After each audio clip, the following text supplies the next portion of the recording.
एक पंडित जी थे। वह बहुत दयालु थे। एक दिन वह बाहर गांव गया। चलते चलते वो जंगल में आ गए। जंगल में उसने एक शेर को पिंजरे में बंद देखा। पंडित जी को देखकर सिंह ने कहा, अरे पंडित जी, आप बहुत दयालु हैं, मुझे पिंजरे से बाहर निकालो, मैं तुम्हें सोने की मुहरों से भरा एक थैला दूंगा। पंडित जी के मन में लड्डू फूटा, अरे वाह, सोने से भरा थैला, बहुत खूब, मेरी किस्मत खुल गई। पंडित जी ने बिना कुछ सोचे समझे शेर को पिंजरे से बाहर निकाल लिया। जब वह बाहर निकला तो शेर ने कहा, मुझे भूख लगी है, अब मैं तुम्हें खाऊंगा। पंडित जी ने शेर से बहुत विनती की लेकिन शेर नहीं माना।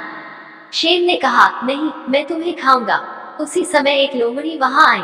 पंडित जी ने लोमड़ी को सब कुछ बताया, उसे स्वयं न्याय करने को कहा। लोमड़ी कहती है, निर्णय करना बहुत कठिन है, मुझे बताओ कि सिंह तुम पहले कहाँ थे और पंडित जी तुम कहाँ थे।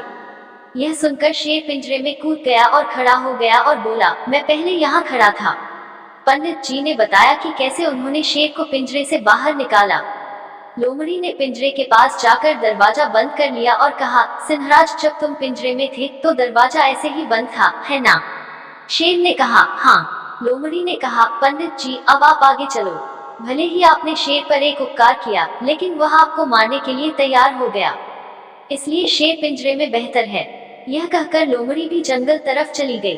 दोस्तों, इस तरह पंडित जी ने बिना सोचे समझे स्वयं से उत्पन्न की हुई विपदा से बाहर निकल गए और बच गए। शिक्षा। इस कहानी से हमें यह शिक्षा मिलती है कि बिना सोचे समझे कोई भी कार्य नहीं करना चाहिए, नहीं तो लेने के देने पड़ सकते हैं।